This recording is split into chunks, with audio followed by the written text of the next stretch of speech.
So the first thing we're going to go through is the standing setup and the core connection in standing. So what we did at the beginning of the class was we put ourselves into a nice neutral standing position, and I asked you to put your heels together, glance down at your toes to see what they're doing, and then we level up the feet so that they're parallel.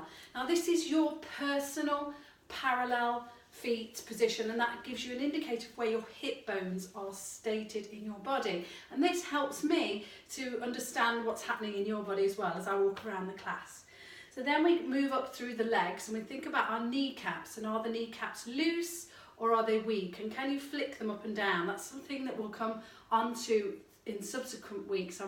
Are really important that those kneecaps are quite loose. We'll talk about that later.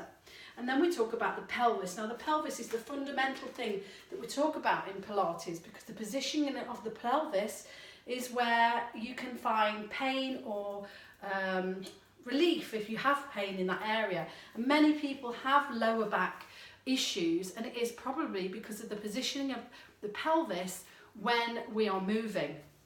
So as you can see with my pelvis is very much tilted. I'm using my hands here to show you that, where the pelvis can tilt back forwards, and it can also tilt backwards. So my hands are indicating that. So when in the class I asked you to put your fingertips on the front of your hip bones and at the back of the pelvis here, and then we did a nice little tilt. So this indicates to me whether you have some tightness through the front of the legs, whether you have any movement, and what the movement is like in that lumbar area of the spine.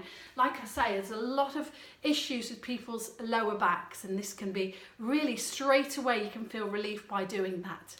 So then we talked about putting that into neutral for you. So just stand as you feel comfortable. Now for me, this is my comfortable stance, and there's no right or wrong postures at all. The posture is for you. If your particular posture is giving you pain, however, then we can deal with that in subsequent weeks. We'll talk about that later.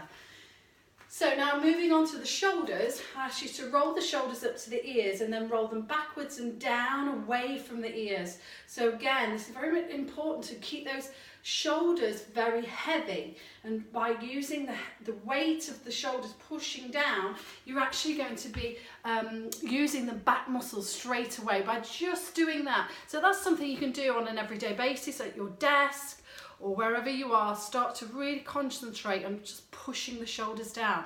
Very much in today's society, we find we have a lot of tension around the neck and shoulders, and we start to creep our shoulders up, which gives you tension in the top of the back, the arms, and the shoulder joint can get very tense because of that, and a lot of frozen shoulders can come from that problem. So straight away we're moving our bodies into that neutral position. Now where the head is lying, a lot of people now, we have the pokey chin, and the pokey chin has come from reading the cell phones all the time, or you're on your laptop. So we just ask you to take your head back onto the spine.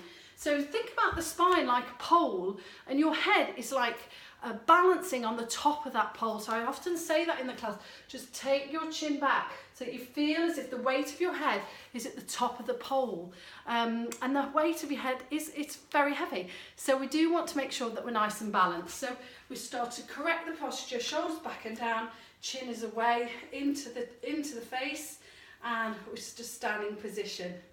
I hope that helped. That's your standing setup position.